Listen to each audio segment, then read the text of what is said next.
Y estamos en nuestra serie Doble Vía. Y hemos venido viendo de qué manera la palabra nos insta unos a otros. Y hoy, en el marco de nuestro ayuno y oración, vamos a tener dos espacios en donde vamos a estar meditando en la palabra y dos tiempos de oración. Y para empezar este primer bloque, si usted hoy en día entra a la internet, se va a dar cuenta que hay dos noticias que abundan. Una, lo político, y dos, mundial, ¿cierto? Y me causó curiosidad una noticia del mundial sobre la selección de Francia. Claramente, en este ambiente de patriotismo, damos por hecho que cada selección es un equipo de fútbol que está muy cohesionado en el sentido de trabajar en equipo, de lograr el sueño de todo futbolista y ganar el mundial, o al menos ser de las mejores selecciones del mundial y marcar una huella en la historia deportiva. Dar por hecho tal premisa se contradice con la realidad de algunos equipos de fútbol. La selección de Francia no está en un mismo sentir. El equipo tiene varias diferencias con su jugador estrella, Mbappé. Y no solo con sus compañeros. La nación, representada en los medios de comunicación y las redes sociales, han dicho cosas acerca de su capitán, acerca de su selección. Y pareciera que tampoco están en un mismo sentir con la selección de Francia. Mbappé ha optado por decisiones que claramente comunican que lo más importante es el mismo, o que lo más importante es cumplir sus anhelos y deseos. Y por ello abandonó la concentración de la selección antes del mundial para viajar, reavivó debates en su rol de capitán, quitando la banda de capitán a un jugador en los últimos 10 minutos, o agitó las relaciones en el vestuario cuando le animaron a ponerse un poquito más la camiseta y se enojó. En la vida cristiana también tenemos el ideal de estar en un mismo sentir como iglesia. Pero al igual que la selección francesa, a veces la realidad es otra. Y dado que el concepto que tenemos a veces de nosotros mismos a veces es muy alto, o lo que más prima es nuestra propia felicidad o estar bien, no el otro, terminamos igual que la selección de Francia.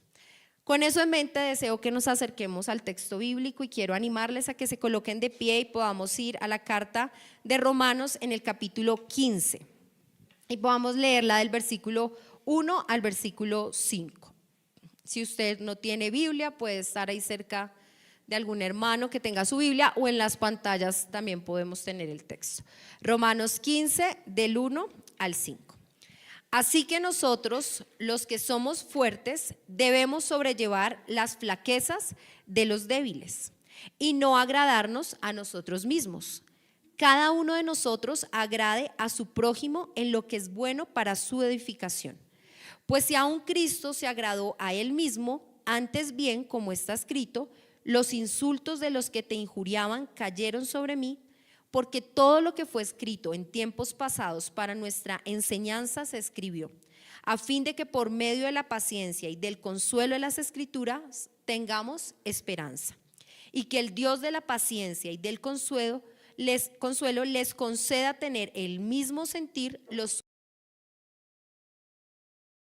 Vamos a ver este pasaje entendiendo algunos aspectos de su contexto.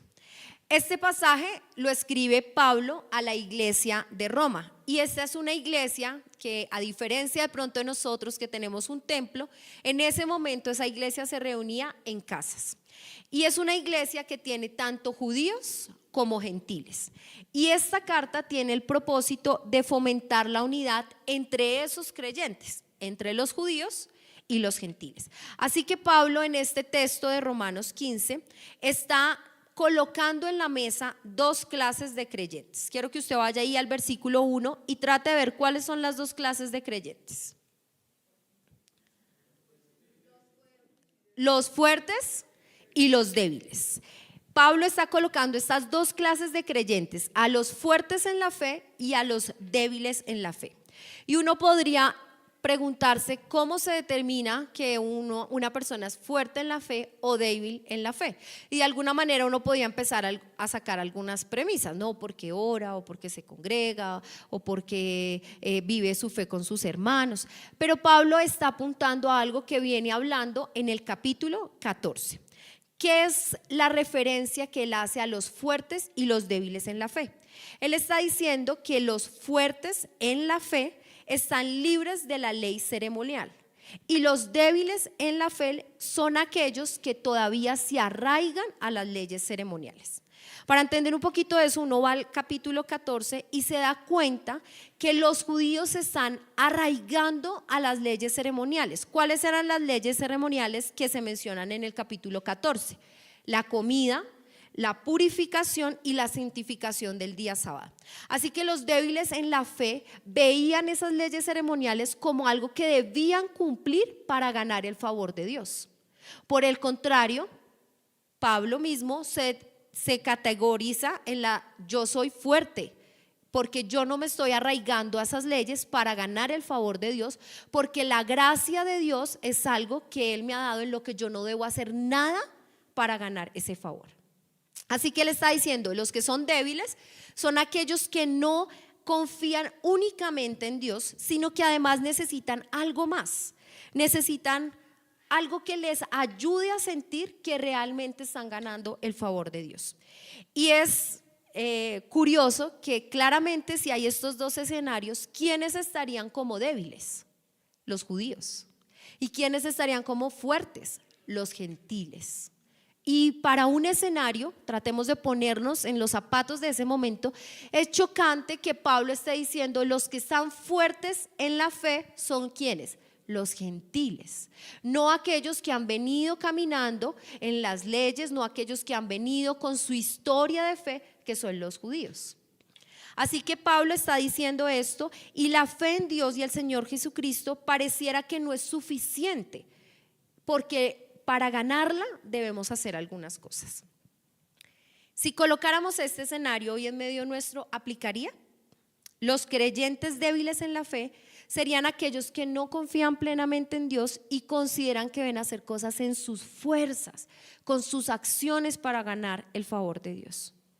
Y quiero que de alguna manera usted mire su propio corazón. En su caminar de fe a veces ha sentido, es que si no estoy orando estoy lejos del Señor.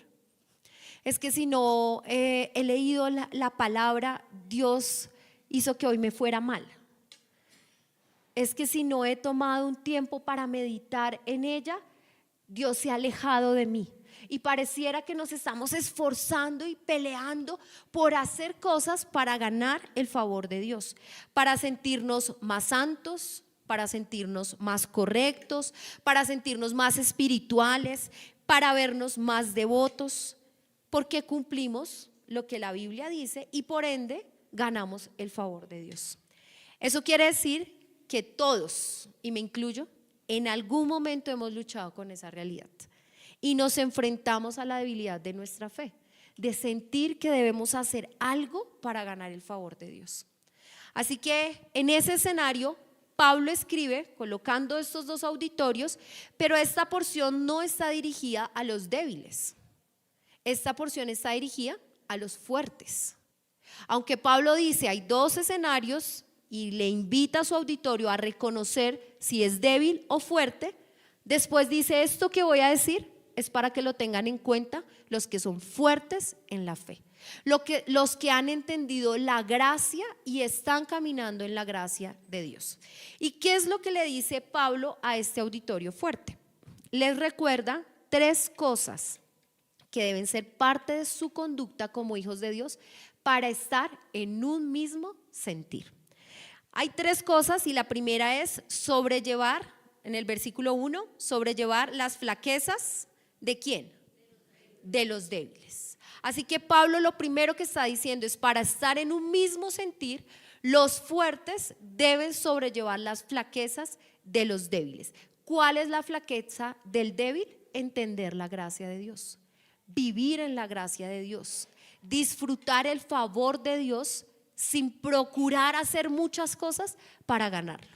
Así que Pablo le está diciendo a los fuertes, ustedes tienen la tarea de ayudar a los débiles a vivir en la gracia de Dios.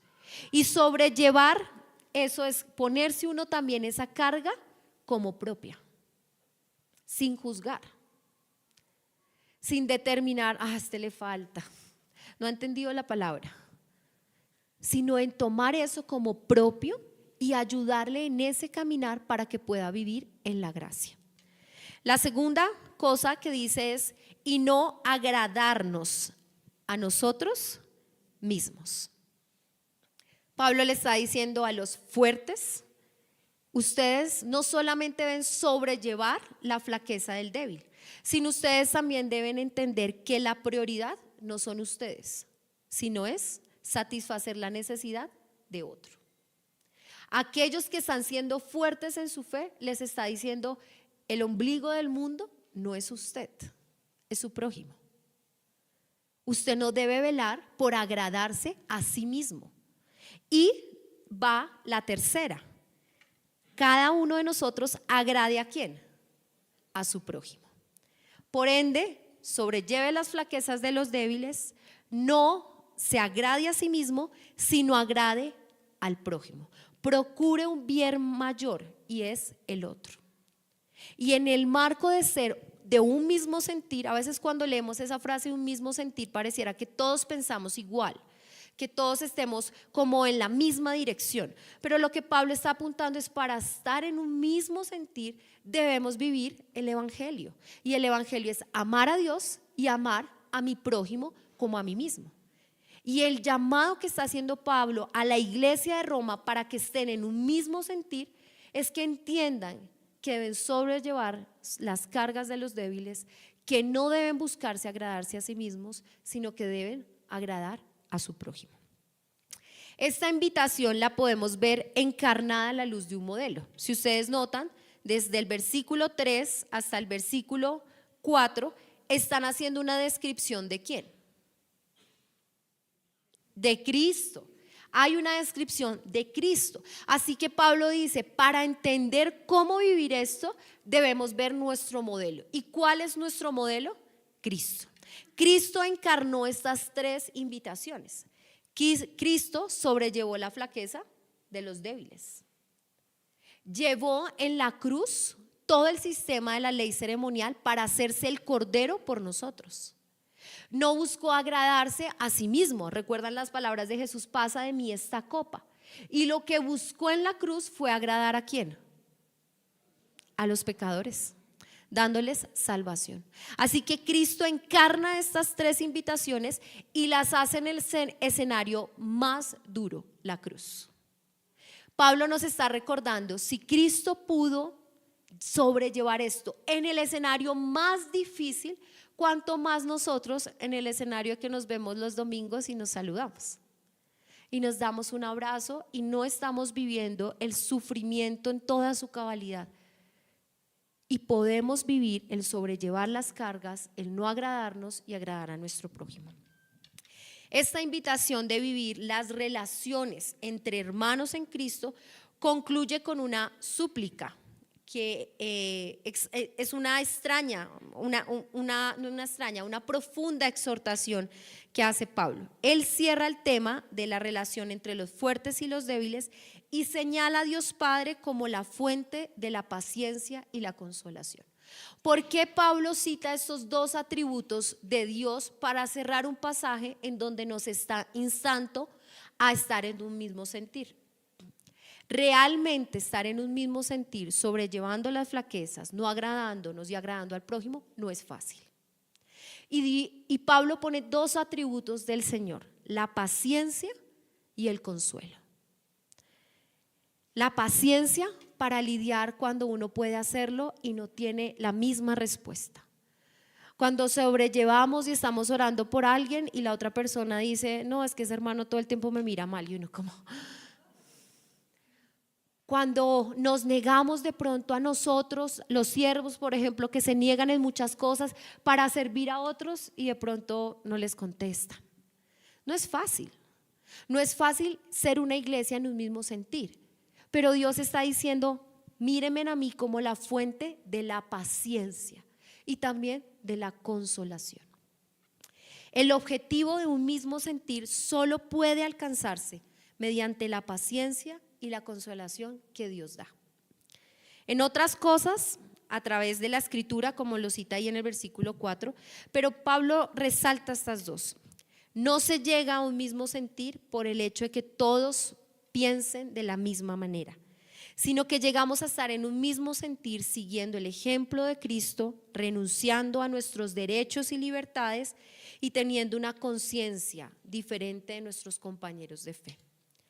Es así como podemos vivir esas tres invitaciones que nos da el Señor.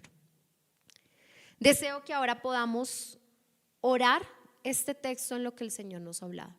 Y quiero invitarles a que yo voy a compartir en qué dirección vamos a orar y nos vamos a hacer en parejas para orar por eso. Quiero que usted al orar pueda primero ir delante del Señor y mirar su propio corazón. Señor, quiero hoy estar frente a ti y ver si soy fuerte o débil en la fe. ¿Cómo estás hoy tú? ¿Como un fuerte en la fe viviendo en la gracia de Dios? ¿O como un débil en la fe que está haciendo de todo por tratar de ganar el favor de Dios? Lo segundo es que usted pueda estar delante del Señor y pedirle a Dios si hay un concepto mayor de mí mismo en donde estoy buscando primero mi bienestar. Permite que mi corazón se humille delante de ti y en humildad pueda verme tal cual soy. Y lo tercero, pidamos al Señor sabiduría y fuerza para negarnos a nosotros mismos y para poder agradar a nuestro prójimo con nuestras palabras, con nuestras acciones y sobre todo al prójimo que está en el marco de lo que está hablando Pablo, que es a nuestro prójimo que es parte del cuerpo de Cristo, que es creyente. Así que quiero invitarles que vamos a tomar 15 minuticos para que estemos en parejas orando en esta dirección. En la pantalla van a estar los 3 puntos. Yo sé que tenemos otras cosas por las que orar, el país, las votaciones, tenemos otras cosas, ¿sí? Pero quiero que ahorita podamos orar lo que el Señor nos está instando a través de la palabra y que podamos hacerlo en esa dirección. ¿Está bien? Entonces, oremos.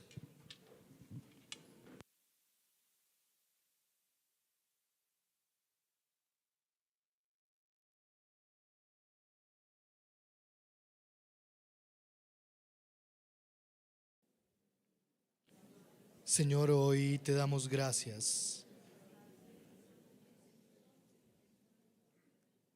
Gracias porque tú nos provees.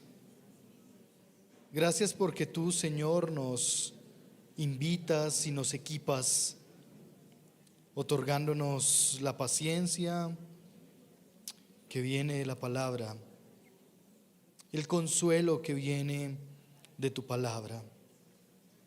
Es decir, Señor, si hoy estamos en un mismo sentir, no es porque o todos somos débiles o todos somos fuertes, sino porque tu palabra nos congrega. Tus palabras, Señor, nos capacitan. Tus palabras nos proveen de paciencia, Señor, y nos proveen de ese consuelo que nosotros necesitamos hoy. Señor, tu palabra es máxima autoridad en medio nuestro y es palabra de vida eterna, es palabra que trae esperanza. Por eso, Señor, hoy rogamos que en Cristo Jesús nosotros podamos, Señor, ser encaminados en nuestro carácter, en nuestra vivencia diaria, en nuestro caminar, Padre, para que realmente podamos vernos los unos a los otros a través de la esperanza que provee tu palabra. Gracias porque es Cristo Jesús quien nos consuela.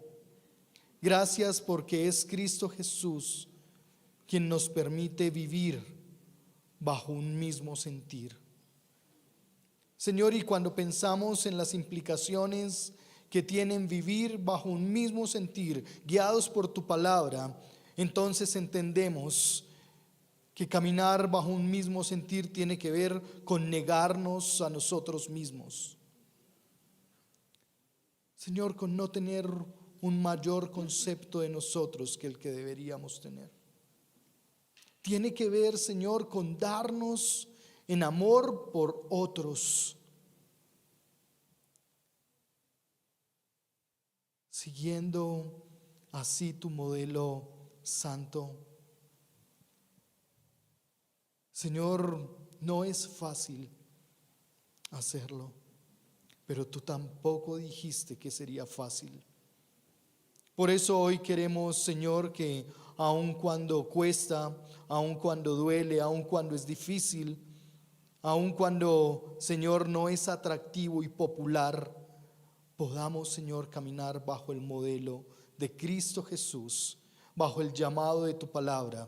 Permítenos, Señor, permanecer a tus pies, siguiendo tu modelo y entendiendo tu llamado para nosotros. Te damos a ti gracias en el nombre de tu Hijo Jesucristo, Señor nuestro. Amén. Volvamos a pensar nuevamente en la selección francesa. ¿Cómo entonces puede ser la selección de un mismo sentir? Ser de un mismo sentir primero tiene que ver con mi corazón.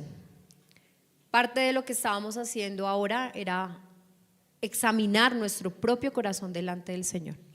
Ser de un mismo sentir tiene que ver con mi corazón y con la lucha de vivir el mandamiento. ¿Se acuerdan del gran mandamiento? En esto se resume la fe, en esto se resume la ley y los profetas, en amar a Dios y amar al prójimo. Si amo a Dios, guardo sus mandamientos. Si amo a mi prójimo, no buscaré agradarme, sino buscaré agradar al otro. Ser de un mismo sentir implica entender que el caminar de fe de cada uno es diferente. Y por eso quiero que ahora vayamos un poquito atrás, 3 capítulos atrás en Romanos 12, y veamos algunas cosas que Pablo mencionó como unas exhortaciones que quiso poner para la iglesia de Roma para que tuvieran presente en ese caminar de un mismo sentir. Romanos 12, del 14 al 21. Voy a leerlo. Bendigan a los que los persiguen, bendigan y no maldigan. Gócesen con los que se gozan y lloren con los que lloran. Tengan el mismo sentir unos con otros. No sean altivos en su pensar, sino condescendiendo con los humildes. No sean sabios en su propia opinión. Nunca paguen a nadie mal por mal. Respeten lo bueno delante de todos los hombres. Si es posible, en cuanto de ustedes dependa, estén en paz con todos los hombres. Amados, nunca tomen venganza ustedes mismos, sino den lugar a la ira de Dios, porque escrito está: mía es la venganza, yo pagaré, dice el Señor. Pero si tu enemigo tiene hambre, dale de comer, y si tiene sed, dale de beber, porque haciendo esto, carbones encendidos amontonará sobre su cabeza. No seas vencido por el mal, sino vence el mal con el bien. Quiero que tome un momento y en su Biblia pueda más o menos decir cuántas exhortaciones está diciendo Pablo.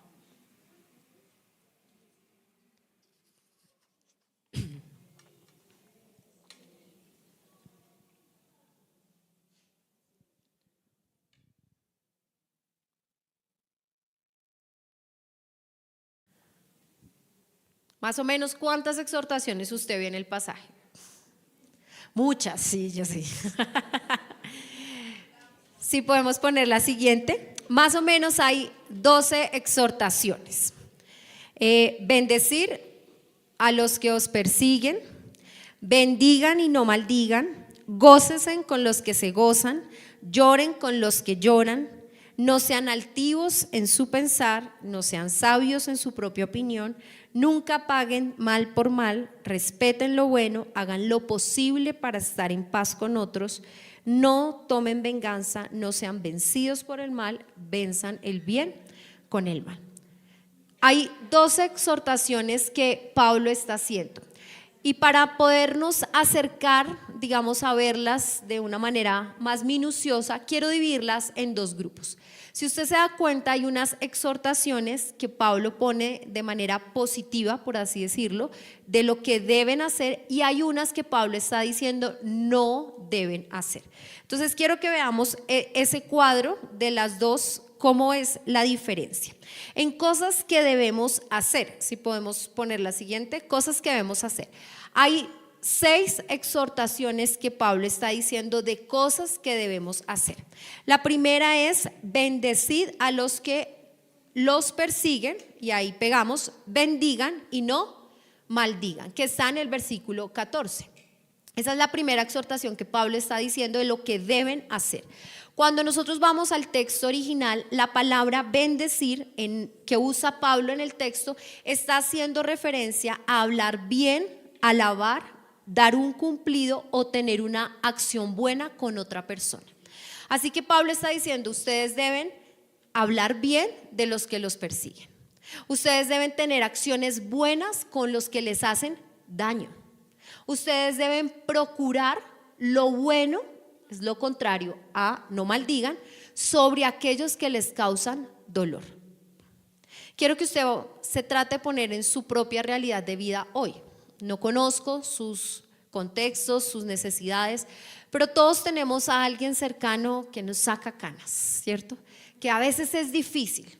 ¿Cómo entonces hoy la exhortación del Señor es: hable bien de esa persona?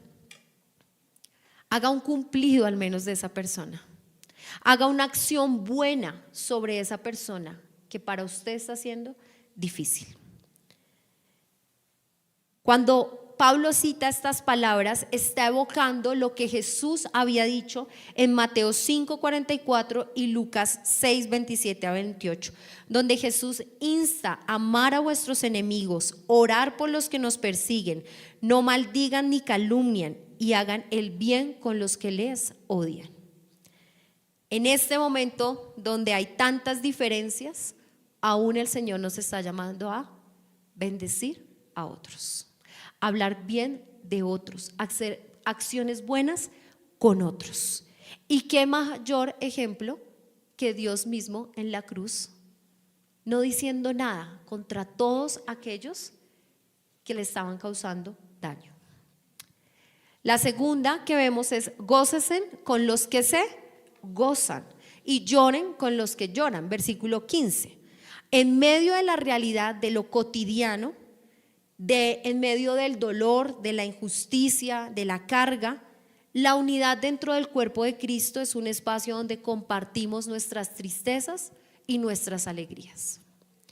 Y quiero animarle a que usted vea esa exhortación, no solo a que usted se goce con la alegría del otro y llore con la alegría del otro.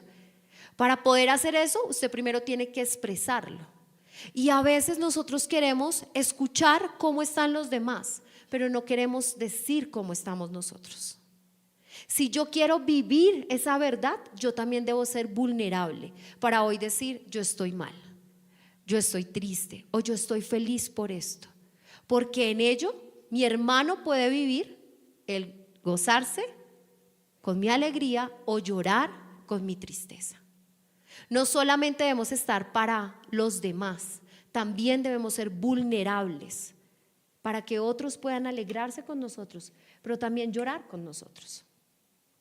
La tercera dicen: respeten lo bueno.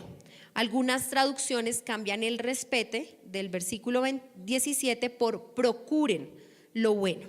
Y esto implica que yo debo hacer una acción previa antes. Yo debo pensar antes de obrar. Yo debo predeterminar alguna cosa para hacer lo bueno. Debo procurar para hacer lo bueno antes de tener un ejercicio de yo voy a pensar en esto, yo voy a meditar en las cosas que voy a hacer. Eso no significa que nos toque ahora hacer muchas cosas para que todo el mundo esté feliz. Pablo no está diciendo ahora ustedes deben complacer a sus hermanos. Entonces, si el hermano quiere que usted todos los domingos se venga vestido amarillo, entonces usted todos los domingos se vende vestido amarillo. Eso no es a lo que está apuntando Pablo. Pero Pablo sí está diciendo: miren aquello que ustedes deben procurar en pro de su hermano para su edificación, para su crecimiento en el Señor. Ustedes deben procurar hacer lo bueno para que el hermano crezca en su fe y no sea tropiezo en su fe. Así que a veces sí hay que negarnos en ciertas cosas. De pronto sí hay que negarnos con el adulto mayor que todos los domingos tiene una silla y yo lo sé, pues no la ocupo. Por amor, estoy poniendo un ejemplo sencillo, pero es la forma de que también debemos evaluar nuestro corazón en pro de hacer lo bueno para el otro, en pro de procurar lo bueno para el otro. Después dice, hagan lo posible para estar en paz con otros. Y algo que me encanta del versículo 18 es que Pablo está diciendo, debemos estar en paz con todos, pero hay dos limitaciones: si es posible y en cuanto dependa de vosotros. Muchas veces hemos pedido perdón y la otra persona no extiende perdón y se convierte eso en una carga para uno. Pero Pablo lo que está diciendo, si es posible y en cuando dependa de usted, haga lo que Dios le está llamando a usted. Si usted debe acercarse a alguien a pedir perdón y esa persona no le perdona, usted hizo lo posible y lo que dependía en usted. Pero sí estamos llamados a poder estar en paz con otros y hacer lo posible y lo que dependa de nosotros para estar en esa condición. Por supuesto, eso cuesta, pero es la práctica del evangelio. El último dice, vence el bien con el mal. De alguna manera, ese último, ay, perdón, era para ver si estaban concentrados. Vence el mal con el bien. De alguna manera, este versículo resume las exhortaciones anteriores. Los creyentes deben vencer el mal con el bien. Esto empieza no permitiendo que el mal que se les infringió les contamine de tal manera que ustedes pequen. Si alguien hace algo malo contra mí, vencer ese mal es entender que yo llevo eso a los pies de Cristo y veo a esa persona a través de la cruz.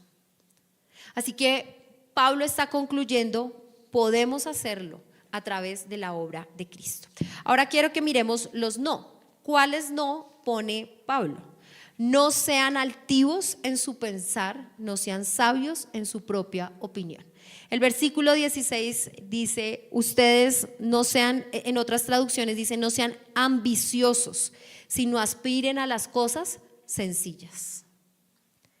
No sean altivos, sino desen al trato con personas sencillas. Y esta es una exhortación, recordemos que Pablo la está diciendo en la iglesia de Roma, y hay un contexto, y es que en la iglesia de Roma habían personas muy pobres y personas muy adineradas.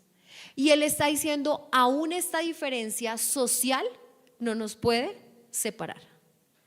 Estar en esta diferencia social no nos puede hacer ver al otro de manera altiva y creer que nuestra opinión vale más que la del otro, sino nos debe mirar, hacer llevar al otro a ver en las cosas sencillas y amarle de la manera que Cristo le ama. No paguen mal por mal. Y ahí hay una palabra, no dice el no, sino dice nunca. Nunca paguen mal por mal, en ninguna situación. Cuando lo cierran en el carro, cuando alguien le grita unas cuantas cosas, nunca paguen mal por mal. La exhortación evoca nuevamente las palabras de Jesús: al que te hiera en la mejilla, preséntale también la otra. Al que te quite la capa, no le niegues tampoco la túnica. Nuevamente la exhortación es: no hagas lo mismo. Si alguien hace algo malo, no hagas lo mismo. No te dejes llevar, no tomes la justicia en tus manos. Y eso es algo natural de nuestra naturaleza pecaminosa. Mi chiquito tiene 6 años y estamos tratando, 7, ya cumplió 7. Tiene 7 años y estamos tratando de explicar esto. Y es difícil, porque es difícil si alguien te quita un balón, que tú no salgas corriendo detrás de él y le enseñes que no se lo debe quitar, ¿sí? Con amor, ¿no? Es difícil Es difícil porque de alguna manera cuando recibimos mal, nuestro propio corazón se impulsa a buscar nuestra justicia, porque ni siquiera es una justicia correcta, es nuestra perspectiva de justicia. ¿Cómo podemos batallar con nuestra propia naturaleza pecaminosa para nunca pagar mal por mal? Versículo 19, nunca tomen venganza. Nuevamente los creyentes no están llamados a ser jueces, a determinar juicio o castigos sobre otros, a ver qué es justo y qué no es justo. Pablo llama a los lectores, si se da cuenta en este versículo 19, si lo puede ver allí en su Biblia, empieza diciendo amados. Pablo está diciendo amados, porque sabe que es difícil ignorar el sentimiento de ser ofendido. ¿Cuál era el contexto de la iglesia? Realmente eran perseguidos, realmente eran acribillados por su fe, apedreados por lo que creían, juzgados, descalificados de la sociedad, se cerraban las puertas, vivían en carne propia el desprecio por su fe. Y les están diciendo, no tomen venganza. El saberse amado por Dios mitiga el dolor de la injusticia. Porque ¿quién es justo? Dios. Si yo entiendo que soy amada por Dios, cuando yo merecía morir en la cruz, yo voy a poderme aferrar a esa verdad y ver a mi prójimo entendiendo que Dios va a obrar en justicia para él. Pablo está citando ahí, escrito está, mía es la venganza y yo pagaré.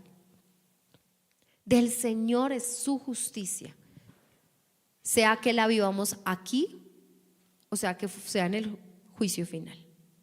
Pero el Señor es quien ha de determinar su justicia en otros.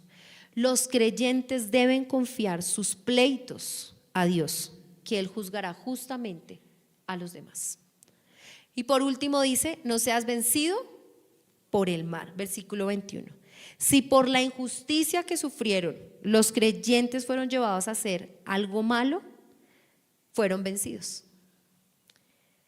Lo malo vuelve a tomar posesión de nuestro corazón y anula lo que Cristo ha hecho por nosotros. Nosotros no podemos llevarnos por ese impulso de terminar pecando, porque nuestro impulso es agradar a Dios. Ahora, con este panorama de estas exhortaciones y en el marco de un mismo sentir, podemos ver de una forma puntual el llamado de Dios a través de Pablo a la iglesia de Roma y a nosotros hoy. Si me puedes poner la siguiente. Estamos llamados a hacer cosas en pro del otro y no a hacer cosas por nosotros mismos. Debemos ser conscientes de que estamos llamados a hacer y lo que no debemos hacer. Este es un pasaje que tiene 12 cosas, pero debemos ser conscientes de lo que Dios nos está llamando a hacer y lo que no nos está llamando a hacer. Nuestras acciones deben evidenciar el amor de Cristo, el Evangelio. Nuestras acciones son una práctica de negarnos a nosotros mismos, a nuestro concepto de justicia. Nuestras acciones deben apuntar a hacer lo bueno delante de Dios y vencer así el pecado.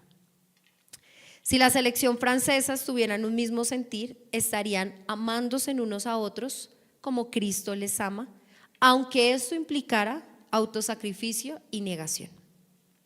Aunque esto implicara no ser la figura del mundial, no tener el protagonismo, no buscar los propios intereses.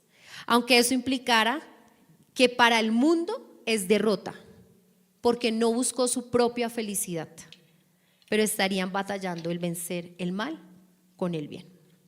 Estar en un mismo sentir es en doble vida. Se trata de mi corazón y se trata de mi prójimo.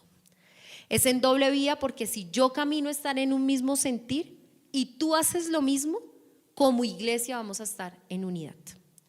Vivir en un mismo sentir implica una unidad como cuerpo y como iglesia para vivir nuestras relaciones con creyentes y no creyentes. Vivir en un mismo sentir no se trata de pensar igual, pero sí de ser todos movidos por el Evangelio para amar a otros como Cristo ama. Si recuerdan, Romanos 15, versículo 6 termina diciendo: para que unánimes a una voz glorifiquen al Dios y Padre de nuestro Señor Jesucristo. La iglesia del encuentro es una iglesia de personas y familias que dan la gloria a Dios. A una voz glorificamos a Dios si estamos en un mismo sentir. Quiero que ahora podamos cerrar nuestro tiempo de ayuno orando de dos formas. Primero, quiero que sea un tiempo de manera individual, que cada uno pueda estar delante del Señor y pueda, a la luz de estas 9 exhortaciones, elija una nomás, en la que usted diga: esta me está desafiando. Si podemos volver a poner la lista de los 2 cuadritos para que ustedes la tengan ahí. Escoja una nomás y diga: Señor, voy a poner un ejemplo, la de la venganza. Es algo que me está desafiando en mi caminar. Necesito que me ayudes y pueda orar por esa que usted ha elegido para que pueda vivirla y encarnarla en su propia vida. ¿Listo? Entonces, lo primero que vamos a hacer, vamos a elegir una, y usted delante del Señor va a orar. Vamos a tomar un momento para hacerlo y yo oro para explicar la siguiente.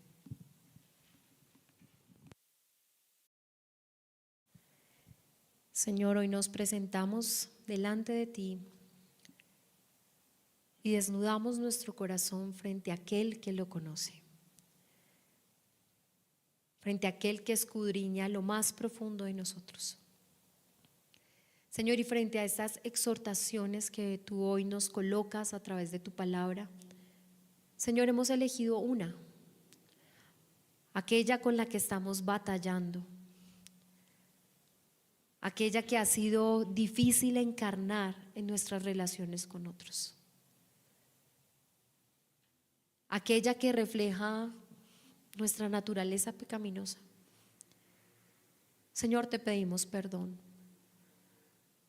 si en el afán hemos olvidado al otro, si en el afán de buscar nuestra propia felicidad, nuestros anhelos, hemos perdido de vista el amar al otro como tú nos instas. Señor, yo ruego que inclines tu oído a la oración de cada uno de los que están aquí presentes.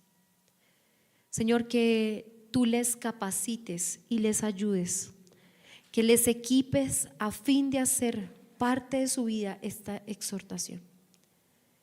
Que esta semana coloques escenarios para que ellos sean desafiados a vivirla en carne propia. Que esta semana les enfrentes a la realidad de no ser oidores de tu palabra, sino hacedores.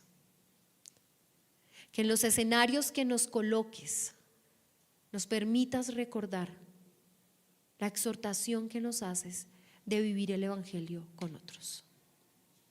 Gracias, Señor, por tu palabra. En el nombre de Jesús. Amén.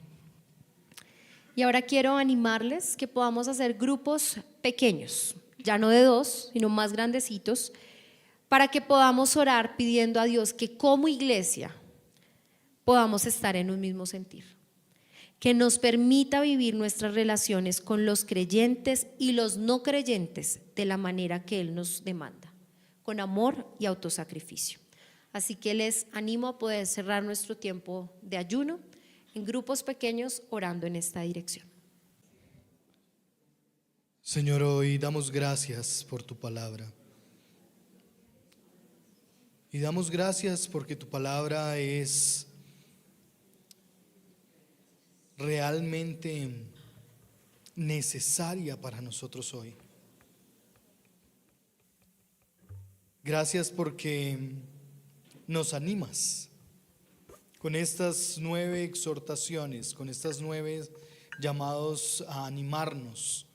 Realmente lo que estás haciendo es impulsarnos a ser más como tú. Gracias, Señor, porque la paciencia, el consuelo con el que tú nos tratas a través de tu palabra, Señor, con el que nos das esperanza, tiene el propósito de formar en nosotros hombres y mujeres pacientes, hombres y mujeres que caminen en un mismo sentir los unos para con los otros. Pero esto no como una forma de cohesionarnos, esto no como una forma, Señor, de no permitirnos vivir, sino más bien como una forma de formar a Cristo Jesús en nuestras vidas. Señor, gracias porque realmente hoy podemos aprender no solo de lo teórico, sino que llamas, Señor, a nuestros corazones a vivir como tú, Señor Jesucristo, viviste en medio nuestro. Permítenos ahora a una sola voz glorificar tu nombre, Señor. A una sola voz dar a ti exaltación.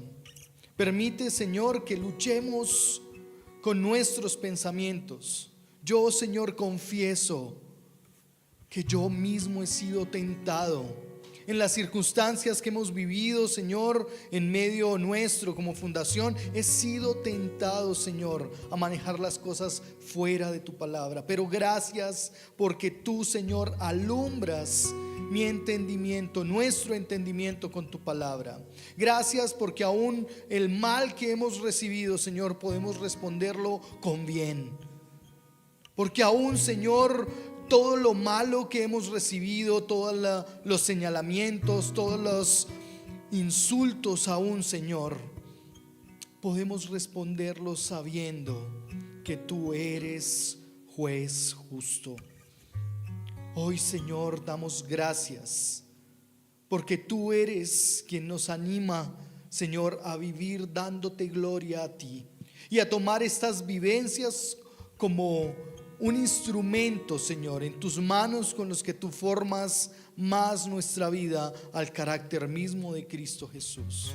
Y te damos gracias, Señor, por estas pruebas por las que hemos pasado, por las que pasamos. Sigue usando, Señor, estas pruebas para la gloria de tu nombre. Señor, permítenos que nuestros pensamientos queden cautivos en la cruz de Cristo, Señor. Que recordemos que nuestra vida es Cristo, que mi vida es Cristo, que nuestro quehacer es Cristo, que todo se trata de Cristo. Señor, permítenos levantar nuestra voz unánimes, confesando, afirmando que tú eres el Señor, que la gloria es a ti. Padre, sigue haciendo tu obra en nuestras vidas.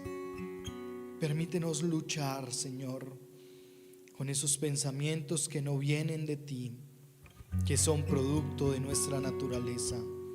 Permítenos batallar, Señor, con estos sentimientos que no son agradables a ti, Señor, que son producto de nuestra naturaleza pecaminosa.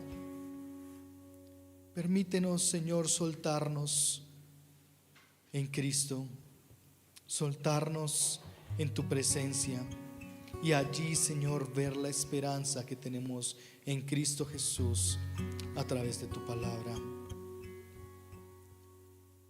Hoy, Señor, podemos una vez más, unánimes, en un solo deseo, en un solo anhelo, decir que Cristo es nuestra vida, que nuestra vida es Cristo.